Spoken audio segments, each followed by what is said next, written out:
Bueno, no, como decir que para mí es un honor pues como tenerlos acá y por lo que les decía ahorita que es la primera vez que se hace una reflexión escénica sobre una performance y que yo, si bien soy de teatro como de toda la vida, mi educación es en las plásticas y es precisamente un in-between que me ha parecido muy interesante porque según yo es como tener lo mejor de dos mundos, como Hannah que... Montana, pero sí, esos son mis referentes. Pero total, o sea, Sí. es estar ahí en esa liminalidad muy chévere y chévere que has estado tú en plásticas y Marlon más en el teatro, entonces también como reflexionar desde ahí me parece muy interesante. Hay algo que a mí siempre me ha interesado precisamente como esa liminalidad y es como las diferencias, qué es lo que hace único a lo teatral y qué es lo que hace único a lo performativo, no para distanciarlos o para decir que esto no es una cosa o la otra, sino para uno como creador saber qué es lo que está haciendo, ¿cierto?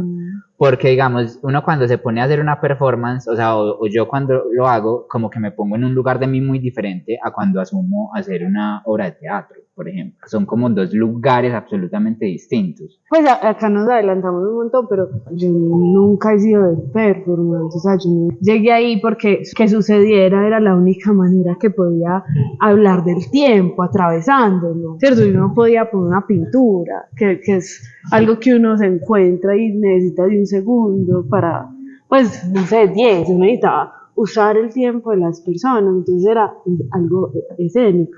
Llegué allá y yo creo que estoy muy montada en la película de seguir ahí, pero mis reflexiones no son precisamente las que llaman a lo escénico, que son el cuerpo, el espacio, son otras cosas. No sé, por ejemplo, Marlon, cómo lo vivió acá en ese proceso, incluso cómo fue la invitación o cómo fue el diálogo ahí.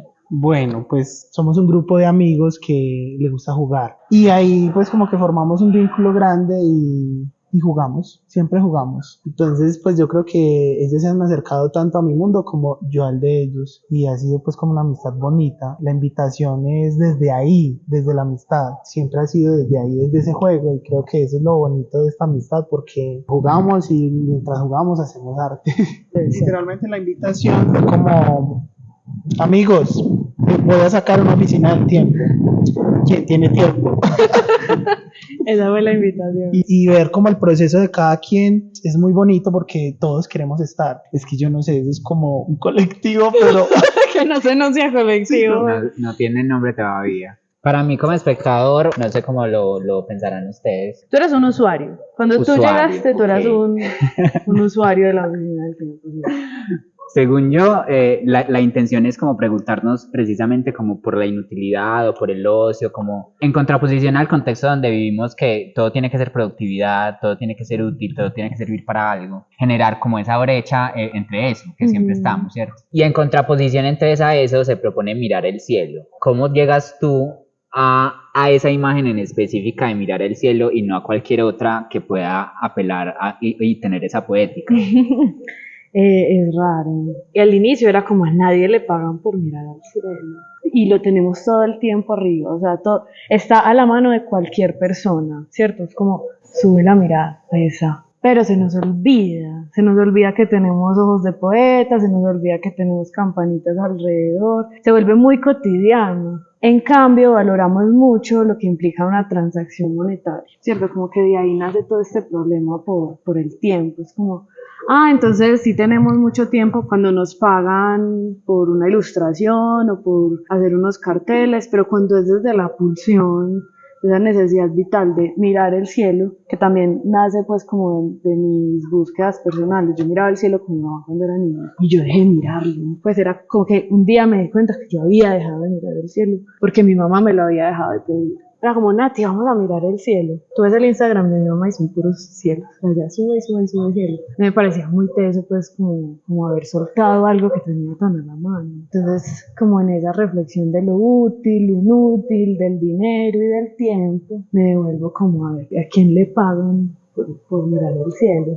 Y salió como una serie de carteles en las que eran como estos afiliadoras de poste, como afíliese ya, ARL, que dicen sin tiempo para mirar el cielo, le ayudamos, sin trámites ni papeleos, ya. O sea, no hay un número de teléfono, no hay le ayudamos, es ese cartel te está ayudando a que te acordes que puedes mirar el cielo, pero a la vez utiliza un lenguaje súper, pues que está en todos los postes de Medellín. Esos carteles para las personas de Medellín, creo yo, son muy cotidianos, entonces no son como el gran cartel, son impresos en mi casa, o sea, es una cosa muy, muy tranquila, pero al mismo tiempo es como, venga, pues acordémonos que hay cosas que tenemos a la mano. Y eso se empieza a traducir a esta oficina, ¿cierto? Como una oficina que tiene una gran ventana en donde podemos mirar el cielo, ¿cierto? Como que esa es como la traducción que hago de esa pieza a la oficina del tiempo. ¿Y cómo llegas a la idea de oficina? O sea, de proponer esta acción, happening, performance en un espacio oficina. Bueno, la acción nace en el marco de las residencias de la Naviera. Entonces, residiendo,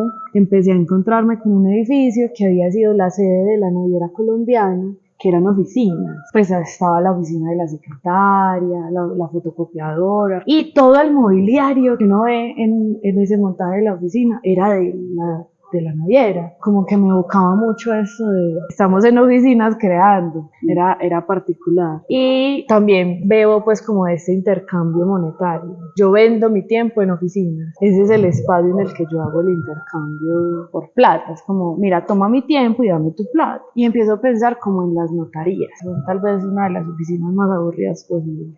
Pues como sellar, llenar formularios. Absurdas también, pues como una persona ahí que pusieran para firmar cosas, para que usted pueda hacer otras cosas. Ajá, y vaya a tal ventanilla y allá le sellan, y vaya a tal otra y allá no sé, le ponen una firma. Hay algo con eso de la oficina y en la línea pues como de mi experiencia con la pieza, que listo, yo llego y empiezo a ver un montón de papeleo que es que para ver si me contratan como alguien ocioso. Y yo iba pues con mi reloj, yo ya había demostrado, según yo, que era la persona idónea. Además estaba Juan, que yo había estado con él en el Cuerpo Habla, que habíamos estudiado juntos. Yo era como, amor, ¿por qué no hablas directamente con tu jefa? O sea, contrátame ya, no me hagas pasar por esto. O sea, ¿qué es esta? O sea, por favor. La rosca. Pero el asunto era, en efecto, pasar por un montón de papeles. Yo sentía que me estaban haciendo esperar. Yo ya había terminado como de llenar las cosas. Me parecía muy interesante esa tensión que se generaba precisamente entre el asunto del ocio y de lo que quería decir la pieza, pero en contraposición a lo que sabemos que nos rodea. Y como este asunto de la burocracia, y también me llegaba la imagen como en una oficina se vuelve absurdo porque eso no tiene nada que ver como con la organicidad cósmica, de cómo todo se mueve, ¿cierto? O sea, si nosotros dejamos de respirar en ese momento, nos morimos. Pero si una cuenta de cobro no se envía, o si una firma está mal hecha, no pasa nada. O sea, la oficina puede entrar en caos, lo que sea, pero el universo sigue su curso. Entonces, es muy loco como esa burbuja de lo que pasa dentro de una oficina se vuelve como tan importante cuando realmente no tiene ninguna trascendencia fuera de la puerta de la oficina, ¿cierto? Que era eso lo que a mí más me impresionaba de estar como en escena. Había algo muy puntual, era como que mientras estábamos haciendo cosas se volvía muy real. Todos era como, ¿en qué momento nos ocupamos tanto? No creas que te hacíamos esperar falsamente.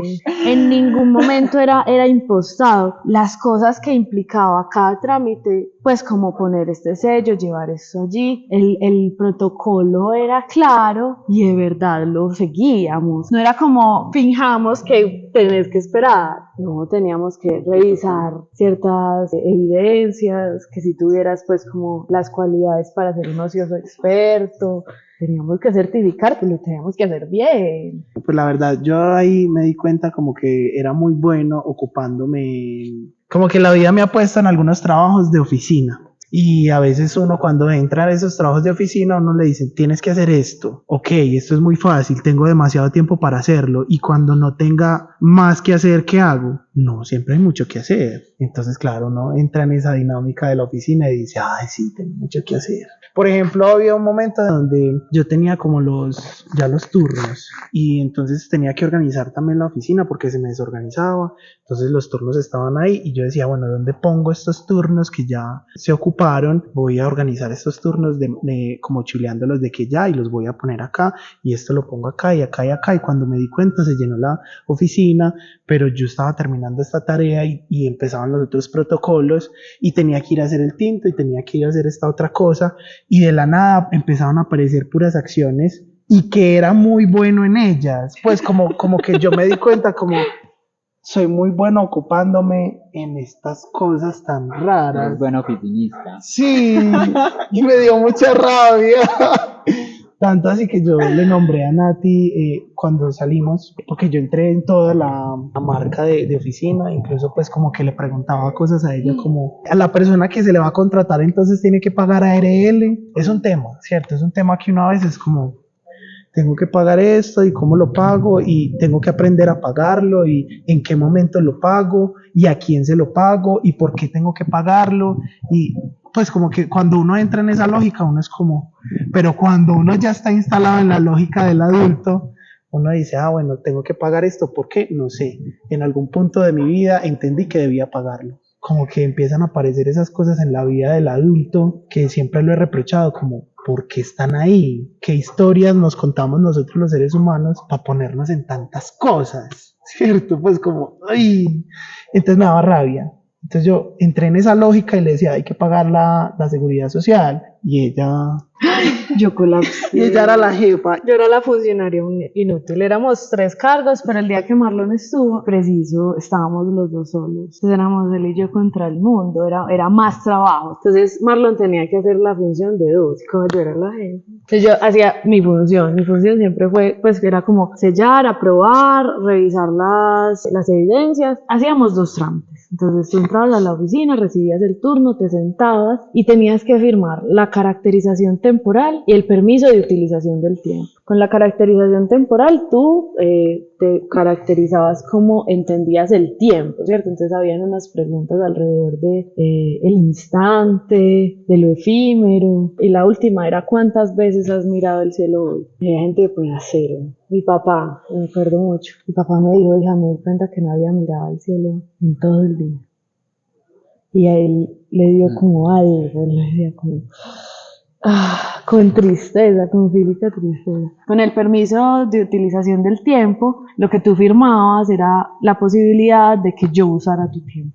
Que a uno le piden permiso de utilización de imagen, era como esa traducción de ese formato. Ese era como el primer paso. Entonces tú me entregabas tu caracterización temporal y se la entregabas a Marlon en realidad. Y esa utilización del tiempo, y ahí decidías si querías renunciar al tiempo o un permiso o una licencia de ocioso experto, o podías hacer las 2 si querías. Pero me acuerdo que yo empecé fuertemente, porque una de las cosas que había en el manual era como si las personas no llenan el formato como debe ser llenado, devuelva, pues porque tiene que llenarse como debe ser llenado. Y yo, ¿cómo debe ser llenado? Y entonces entra ahí como en uno el poder, la burocracia, como... Y las primeras personas yo vi como que habían personas que no le ponían el puntico a la I. O como que hacían un triangulito, como que escribían a su propia manera, pues como obviamente la letra normal, pero le ponían cositas. Y yo preguntándole a la jefa, así súper oficinista, ¿hay algún problema que se salgan del lenguaje convencional que tenemos aquí establecidos los humanos? Porque veo que aquí en la I está poniendo en vez de un punto un triángulo. Y ella decía, no, está bien, déjalo pasar, no está por allá. Además que el amigo, yo entendí un poco con las preguntas que él me hacía, y era como que ponía la oficina como si nosotros fuéramos como suprahumanos, como una dimensión paralela en la que manejamos el tiempo, somos los dueños de la oficina del tiempo, entonces manejamos el tiempo.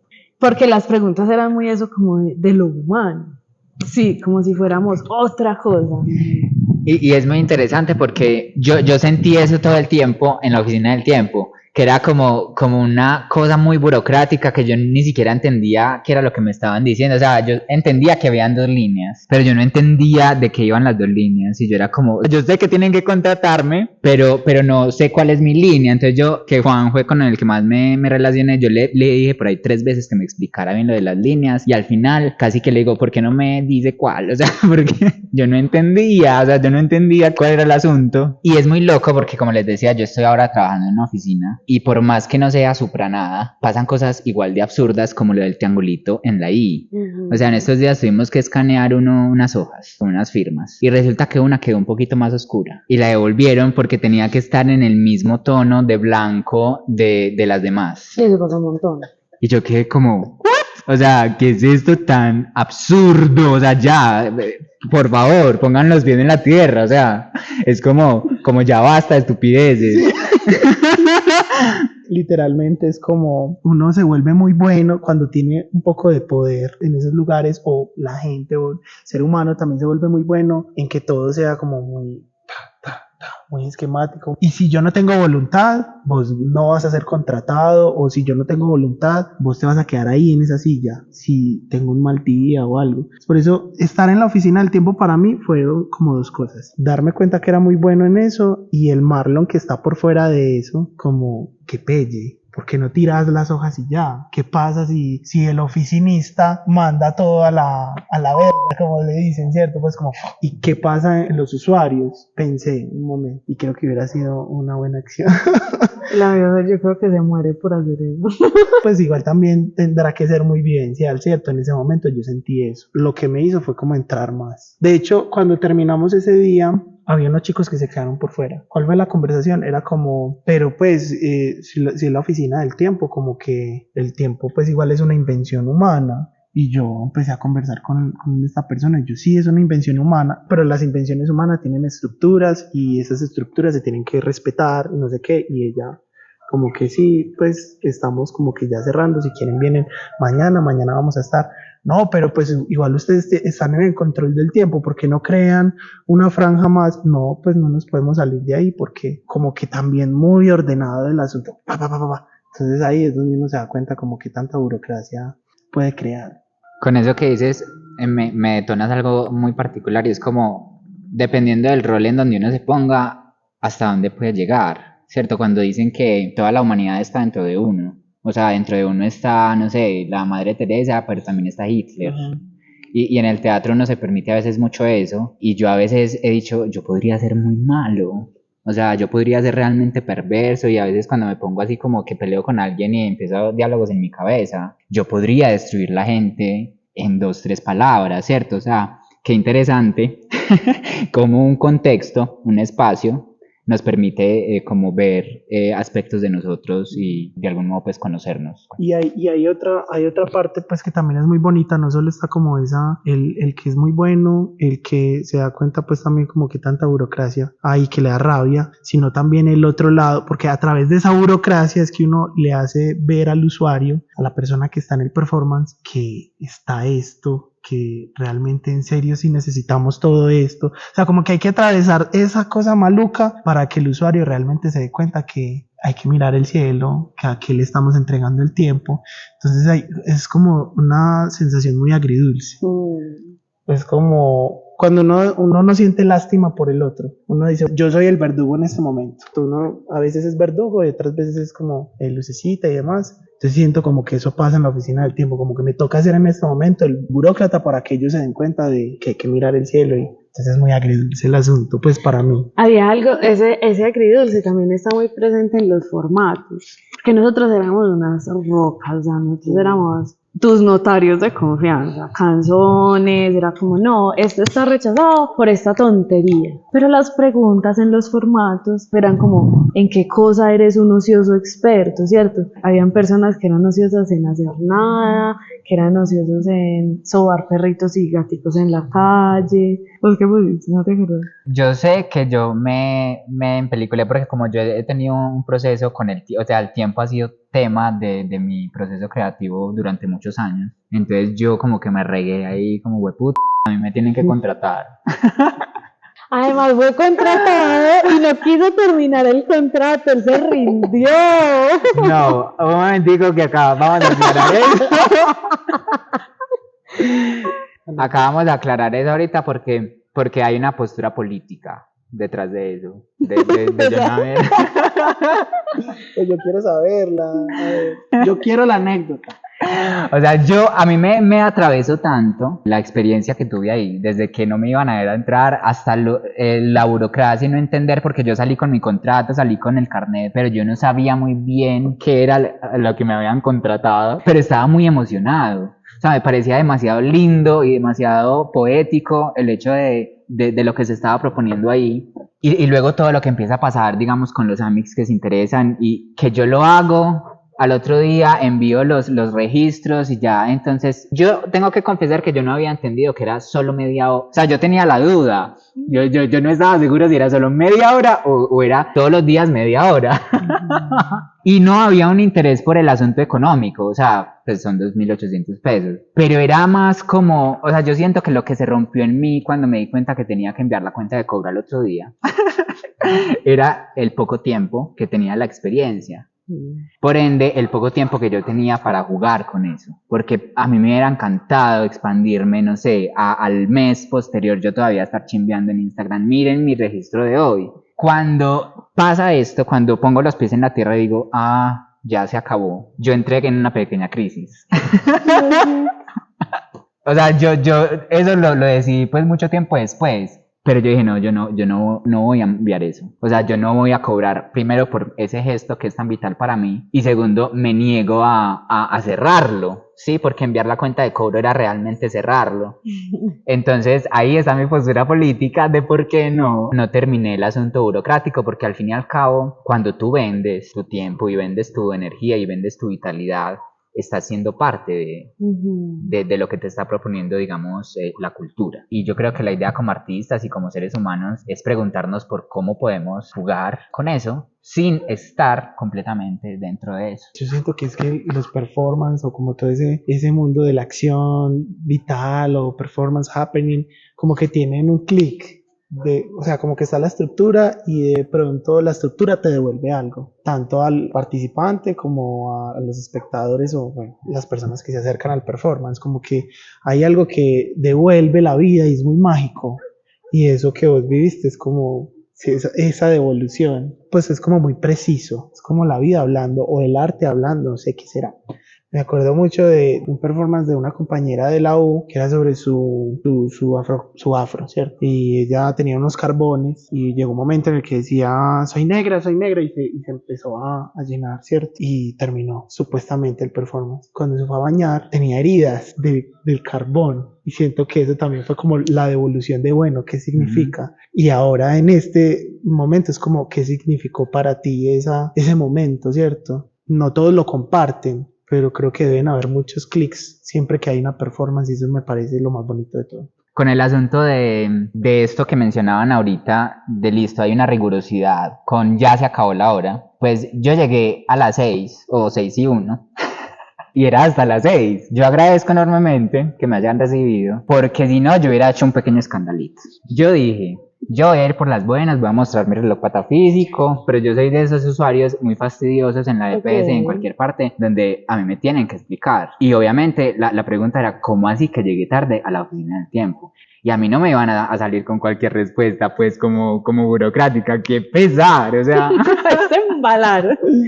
Bueno, como explicar qué es el reloj patafísico como para la gente que no lo conoce. Muy importante. El reloj patafísico es un reloj que en vez de la hora pues tiene un espejo. Entonces, cuando yo miro la hora, lo que veo es mi presente, ¿cierto? Y para lo que lo uso es para recordar que solo existe este presente, básicamente. Entonces, cuando yo llegué, era como, pues, amor, yo no llegué tarde, yo llegué en el momento que era. Pues ese fue su tiquete de entrada porque ya habíamos cerrado, o sea, ya. Pero mira que entra en esa lógica o sea, llegaste literalmente con tu entrada y eso me serviría mucho para la ansiedad.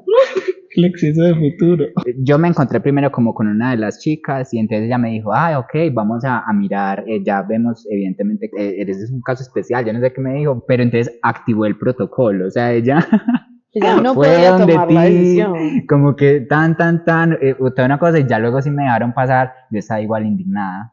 Entonces cogí el celular, empecé a hacer historias de Instagram, como no, imagínense, no me iban a dejar entrar a la oficina del tiempo. Que es que no porque llegué tarde. Respeten. Y luego hubo como un movimiento de los funcionarios como, pues nosotros no tenemos como problema en quedarnos otro ratico. Ajá. Y como que no sé cuánto extendieron la jornada de ese día. Pero fue lindo también en la idea de lo performativo, como uno abraza, digamos, al otro que llega. Porque precisamente la performance o el happening pretende esa relación con el otro. En esa línea me gustaría saber qué otros loquitos como esto tuvieron en otras funciones, que les sacaran como de pronto un poco de lo que ya tenían pensado. Bueno, como explicar qué iba pasando para poder, si tú sacabas el permiso de ocioso experto, yo te podía contratar. Y yo te contrataba para que miraras media hora el cielo. Hubo 3 personas, entre esos Juan, que pidieron el contrato. Fueron más, pero hubo 3 que lo efectuaron. 2 de ellos lo hicieron ese mismo día. Uno fue el día que Marlon estuvo, que se sentó en la silla a mirar el cielo por la ventana durante media hora. ¿Media hora? Sí. Esa fue de las personas que más se quedó. Hay una cosa que es como el tras bambalinas de la oficina del tiempo. Yo tenía un cuaderno de contabilidad. De eso ustedes, espectadores, nunca se dieron cuenta. Yo tenía un cuaderno en el que anotaba la hora en la que llegaban y la hora en la que se iban. Yo sé cuánto duró la persona que menos se demoró. La que menos, 9 minutos. Y el que más, 1 hora y 7 minutos. ¿Qué fue ese chico? ¿Qué fue ese chico? Y él se sentó, pero en película, a mirar el cielo. Y yo, ¿dónde voy a sacar plata para pagarle a este man? Pero yo le dije, ¿tú me recibes transferencia? O sea, y yo le transferí su plata, sus 2.800 pesos que vale media hora de trabajo en Colombia. Y una chica, ese fue el primer día, salió y miró el cielo en Parque de Río y tomó sus fotos porque el contrato es claro que deben traer evidencias y se quedó ahí su media hora mirando el cielo, volvió. Yo tenía por ahí unos billeticos y unas moneditas, yo la entregué, como mira, muchas gracias, entonces el contrato ya queda finalizado y bueno, esos 2 fueron con el contrato. Pues vos, que también fue muy particular, y hubo otra persona, él es un profesor de la universidad, se llama César del Valle, y él también se quedó como 47 minutos, fueron las 2 personas que más se quedaron, y él se quedó como pensándole a las respuestas, él no hizo el contrato, sino que se quedó como, esa pregunta que me están haciendo. Y me envió una evidencia que es él, yo lo veía en un rinconcito como haciendo algo, yo no entendía. Era él leyendo un fragmento de, ¿cómo es? Preferiría no hacerlo, de Melville. Recuerdo mucho a las que se quedaron más tiempo. Bueno, hay un asunto como con el alcance que puede tener una acción, que si bien sabemos que una performance es algo que tiene un tiempo y un lugar determinado y pues como que la idea es el convivio. Cuando yo subo estas historias a Instagram, hubo mucha gente que me preguntó, que reaccionó, y luego yo al otro día subí pues mis registros de mirando el cielo y me pareció muy particular porque uno siempre sube cosas, pero en este caso, o sea, había un amigo en Alemania, otro en Estados Unidos y otro en Brasil y los 3 se interesaron mucho porque era lo que yo estaba diciendo, o sea, era como, ¿de qué estás hablando? ¿Qué? ¿Te van a pagar por mirarme en el cielo? ¿Cómo? Y eso me pareció muy bello, o sea, yo tengo la teoría de que esa pieza es muy necesaria, o sea, hay cosas que son necesarias para la vida y esas cosas necesarias tienen un alma y como una energía que la sostiene y que porque si no, no hubieran pasado tantas cosas, como el hecho, yo por ejemplo llevaba como un mes sin ponerme mi reloj patafísico y ese día, ustedes se vieron Tenet, Interestelar, es como si mi yo de otra dimensión me dijera, hoy tienes que ponerte el reloj patafísico. Y entonces yo, ok, me lo puse, pero yo no tenía ni idea para qué. Y luego cuando llego allá me entero de, es para esto que tenía que ponérmelo, ¿sí? Y luego toda esta gente reaccionando y todas las conversaciones que desde mi línea de tiempo se generaron y que fue muy bonito, mirándolo desde el arte contemporáneo, si se quiere. Todo termina siendo parte de la pieza, digamos, los registros que te llegaron posterior a listo, cómo miré el cielo tanto en tan, son parte de la pieza. ¿Has pensado hacer algo con ellos? ¿Qué tanto te interpelaron en este asunto de las devoluciones? En realidad no he llegado a ese punto pues como de pensar en una posible devolución, pero hay unos que me parecen más particulares, que son las evidencias de la licencia de experto ocioso, pero son muy plurales. Un man tomándose una pola o de la mano siempre con la novia, que no hay una línea directa en el ocio, ¿cierto? Todos eran ociosos expertos en distintas cosas. Y hay otro que es el archivo de la oficina del tiempo. Me parece brutal. Toda esa información es un paquete más o menos de este tamaño, de hojas en las que está todo lo que todas las personas pusieron. Y cogí, pasé todo eso a unos Excel, les hice tablas, las tabulé, entonces más o menos supe que la mayoría de las personas pensaba que el tiempo eran momentos, tanto porcentaje pensaba que eran instantes. Bueno, yo tengo todos esos análisis de ese Excel que me parece que es como llevar el absurdo a un absurdo mayor. Yo cómo hago todo un análisis cuantitativo de esto, que es algo que me inventé, ¿cierto? Que es como nadie va, ninguna alcaldía, ninguna organización necesita esos datos, son mis datos. Y como en esta era de la información, todos esos datos empiezan a tener como más valor y entonces hago un análisis también cualitativo después y entiendo qué es eso. Y es un documento que tengo, que existe. Ahí está ese análisis, que también no sirve para nada. Ministerio del tiempo. Ay, amigo, tal vez eso es lo que sí. Y que es muy bello porque es lo que hablábamos ahorita, si nosotros no nos damos como el valor a nuestra voz, a nuestros procesos, a nuestras cosas, ¿quién se lo va a dar? Pues, o sea, no podemos quedarnos esperando a que pase afuera. Entonces cuando tú dices, es que ninguna empresa necesita esos datos, pero es que son mis datos y yo los recopilo y los organizo, ahí hay un gesto también muy, muy especial, muy bello. Es que finalmente es eso, o sea, como que volvemos a lo mismo, o sea, como que creamos un montón de cosas que nos importan como sociedad, pero pues en algún momento no estaban, ¿cierto? Pues como, Alguien se las inventó. sí, pues como, Es como un pacto ficcional muy raro. Sí, O sea, ay, como que todos aceptamos que es importante y entonces lo hacemos y bueno. yo quería hablar de eso, porque el pacto ficcional es algo que es muy de lo escénico, de la literatura. Pues como yo no vengo de ese lugar, yo entré al pacto ficcional por el círculo mágico. El círculo mágico es, hagan de cuenta, el pacto ficcional pero traído a los juegos. El círculo mágico es como, vamos a jugar Monopolio. Entonces yo soy el banco y ustedes me creen que yo soy el banco. Y ustedes van a comprar casas y tienen hoteles. Entonces yo cuando hablo de qué estoy haciendo en la oficina del tiempo, pues no hablo del pacto ficcional, sino del círculo mágico. Entonces cuando entran me tienen que creer que esa es la oficina del tiempo y que ustedes son mis usuarios y que yo soy la funcionaria inútil y que Marlon es el oficinario y que están ahí por elección propia y es básicamente como jugar a ese juego. No sé por qué me parece más, pues es porque es la que conozco, ¿cierto? Conozco más el círculo mágico que el pacto ficcional, entonces me paro desde ese lugar, pero también creo que es porque me gusta jugar. Entonces, como ponernos ahí en esa función.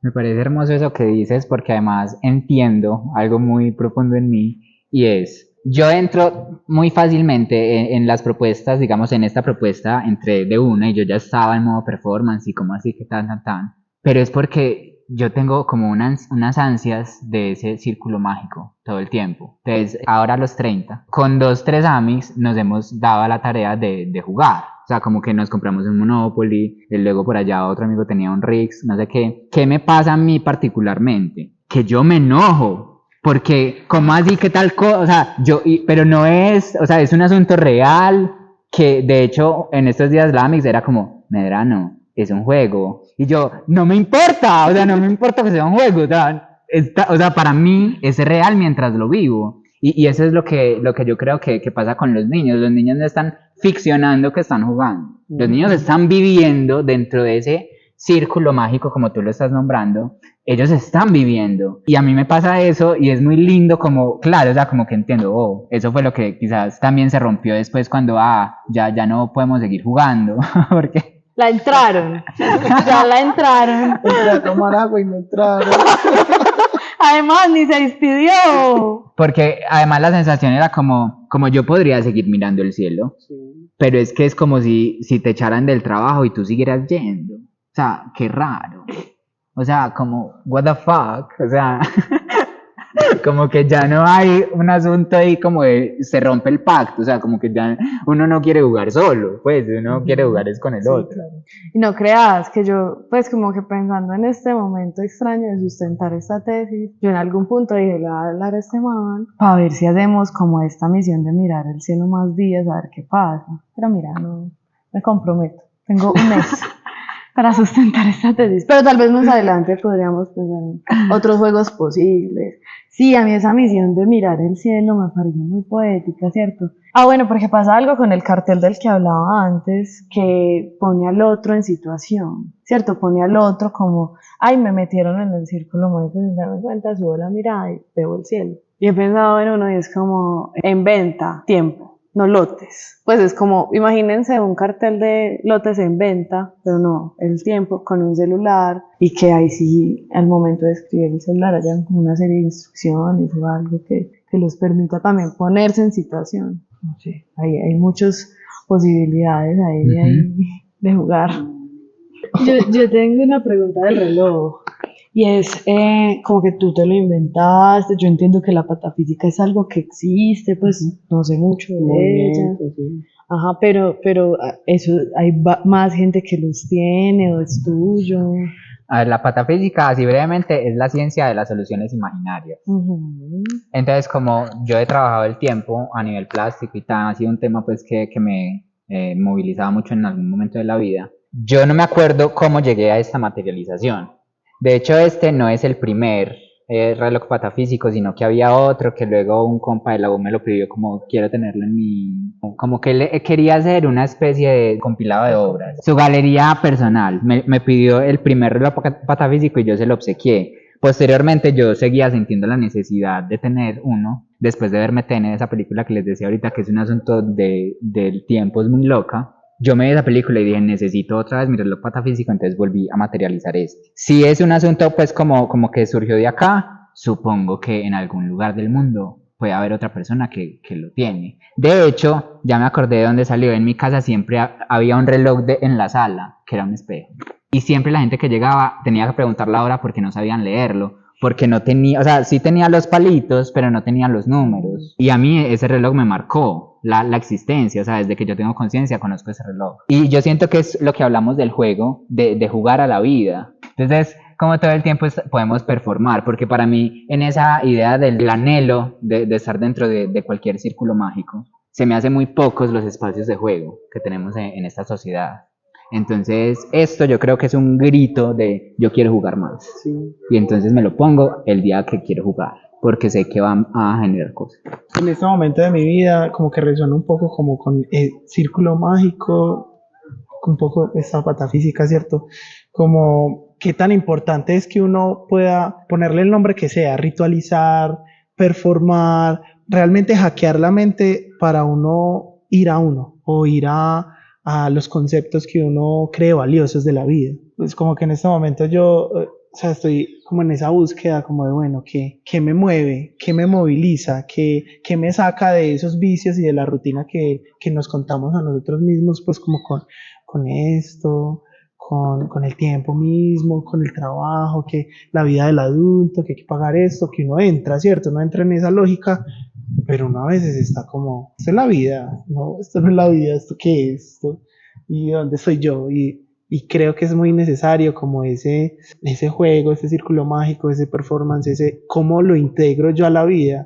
Hay una teórica, Consuelo Pavón, ella habla en un documento que se llama Construcciones de Cuerpos, cómo hacer de la vida una obra de arte, cómo hacer de pelar una papa una obra de arte y estoy conmigo ahí, ¿cierto? Pues como tengo que tener un público o con quién estoy o cómo juego a eso. Y creo que es súper necesario, pues ojalá todas las personas se dispusieran a jugar, unos más tierras que otros, unos más adultos que otros, pero en este momento yo tengo como un poco esa búsqueda, como bueno, a ver, ¿por dónde? Y que hay algo en lo que dices de la vida adulta. O sea, acá lo estamos nombrando como que hay una burbuja en lo que es la idea de oficina, pero realmente si lo expandimos, hay una burbuja en lo que nosotros creemos que es la vida, ¿cierto? Y que podríamos nombrarlo como la Matrix o lo que sea, que es como eso que todo el tiempo nos está amarrando a lo que realmente decíamos ahorita como la sincronía cósmica. Entonces, hay cosas que son esenciales porque si no, algo pasa, hay otras que no. Yo creo que nuestra cultura nos ha metido mucho en esas ficciones. Tenemos que tener ropa no sé cómo, tenemos que peinarnos no sé cómo, tenemos que actuar y hablar de tal manera que también lo dice Consuelo Pavón. ¿Por qué hablamos como hablamos? ¿Por qué movemos las manos así cuando no sé? ¿Por qué usamos el cuerpo de la manera en que lo usamos? Que son preguntas muy interesantes a nivel artístico, pero que trascienden infinitamente como al nivel humano. Como provocación. Exacto, como, ay, yo nunca me había preguntado eso, y qué pasa si profundizo en esa pregunta, ¿por qué caminamos como caminamos? Es muy teso porque yo he peleado con las modas casi que desde mi primer semestre de pregrado. Y eso es lo que debería estudiar el diseño de modas. Pero en Medellín hemos entendido que diseño de modas es igual a vestuario. Pero en realidad la moda lo que estudia es el consumo de cosas. Y nosotros hablamos como hablamos porque consumimos esto. Cuando yo hago esto, tú te identificas y tú te identificas y empezamos a generar desde ahí códigos comunes. Eso es lo que debería estudiar la moda y por eso todavía me enuncio desde ese lugar. Y también la moda implica todo este otro mundo del consumismo, del tenemos que comprar cosas para ser parte, para tener el mismo código. ¿Sí me entienden? Como las dos dimensiones, es como, pues claro, la cotidianidad, si todos empezamos a mirar el cielo, se vuelve una tendencia, luego llega moda, y si siguiéramos mirando el cielo, se mantendría en el tiempo, ¿cierto? Pero en realidad eso no es lo que nos interesa, y entonces la atención está puesta en buscar convocatorias para conseguir más dinero, para crear más, para ser productivos, y es ahí en donde algo es como que, ay, yo para qué estoy creando, en qué estoy creando, ¿cierto? Como traduciéndolo a estas maneras más artísticas. Porque, por ejemplo, si tú te pusieras a hacer como merch, Una como que marca. voy a vender mis relojes patafísicos y la gente, pues como que ahí tiene otro tinte, ¿cierto? Como Claro. o sea, vos lo tenés, es tuyo, te ayuda a esto y no importa, ¿cierto? Pues está con vos, pero cuando lo pongo en este consumo, o sea, podría, hasta un punto uno dice, ay, qué lindo, pero cuando se llega al otro extremo de lo que es realmente capitalismo y eso, y bueno, entonces esto me genera más dinero y entonces ¿qué más hago? O sea, entramos como en esa otra dinámica, ¿cierto? Acabo de hacer una confesión con eso. O sea, como que esto de las reflexiones escénicas parte de una pulsión muy íntima, muy personal y como que pretende esto que está pasando. No obstante, digamos que hasta hoy yo, digamos que veía la pieza, sentía si quería hablar de ella o no, convocaba, editaba, sacaba, y pasaba un tiempo hasta que posteriormente pues me interesaba otra pieza. En efecto, hago esta convocatoria, listo, tan hay que hacer 5 reflexiones escénicas en 2 meses y medio. Hoy en la tarde viene otro grupo a hacer otra reflexión escénica. Yo estoy como, ay, gonorrea, o sea, yo no estoy preparado, o sea, no era mi dinámica de cómo yo lo hacía. Anoche me llegó esa pregunta, como análoga a la que dices de si yo estuviera vendiendo los relojes.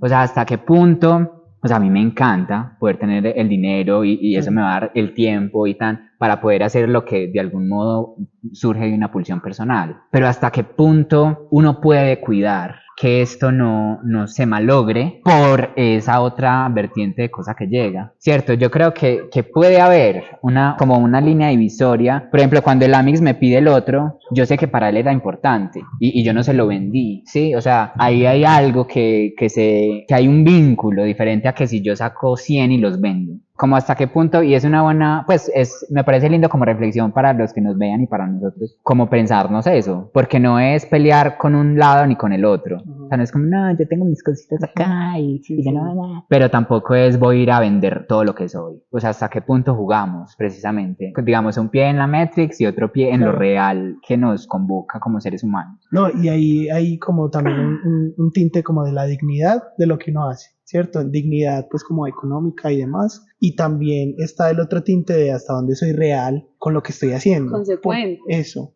Porque a veces no, pues yo por ejemplo, como les dije ahora, yo me entrego al teatro. Y parte como de pensar esa dignidad y eso, lo que amo, lo que hago, ha aparecido el teatro corporativo. Sé que en Medellín está full, ¿cierto? Soy un actor de teatro corporativo que me da dinero, pero hasta donde, ¿cierto? He llegado a unos puntos en los que literalmente me ha dado alopecia, pues como que me quedo calvo en un lado. Y eso da por estrés físico y estrés emocional, porque no soy capaz de decirle que no. Y digamos la temporada alta, que es segundo semestre del año, diciembre, llego a unos puntos donde trabajo hasta 16 horas seguidas, así en distintos proyectos y corro y me gusta estar en todos y eso me da también una validación, pero hasta qué punto del cuerpo, ¿cierto? Pues hasta dónde me llevo. Y en ese momento tengo como esa reflexión como de, sí, pero pues, y lo otro, pues es muy rico que hagas teatro, muy rico que estés en todos esos proyectos, pero ¿a qué le estás poniendo atención? ¿Hasta dónde te estás vendiendo, ¿cierto?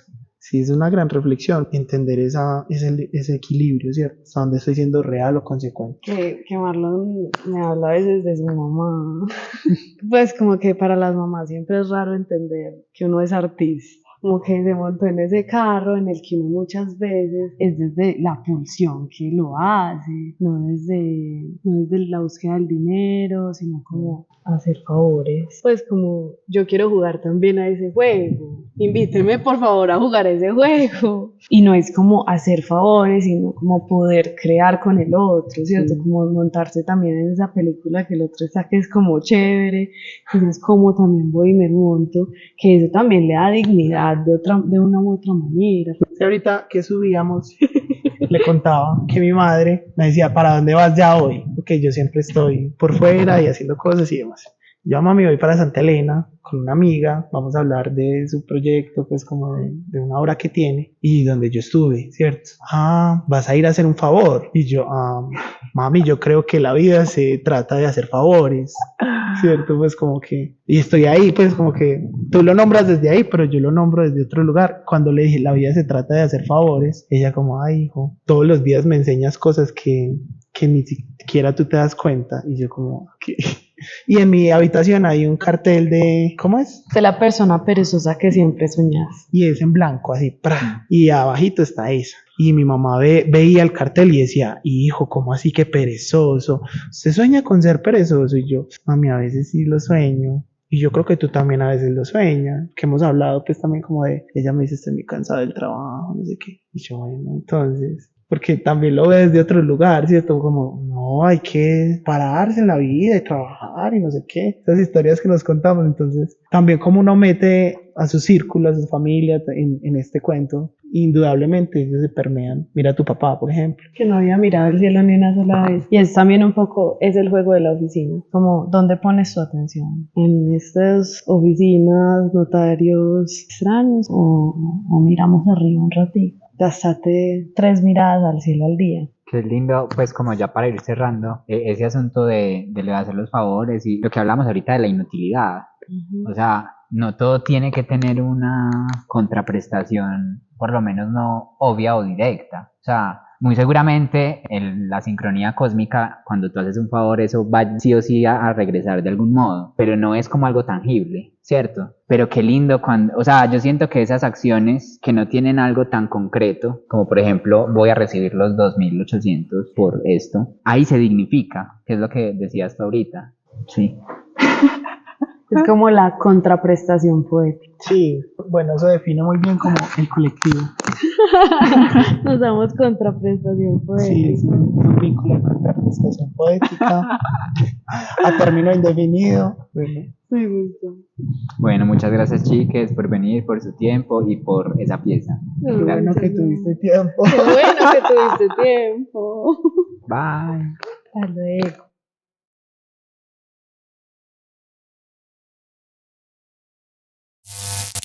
Medellín Futuro.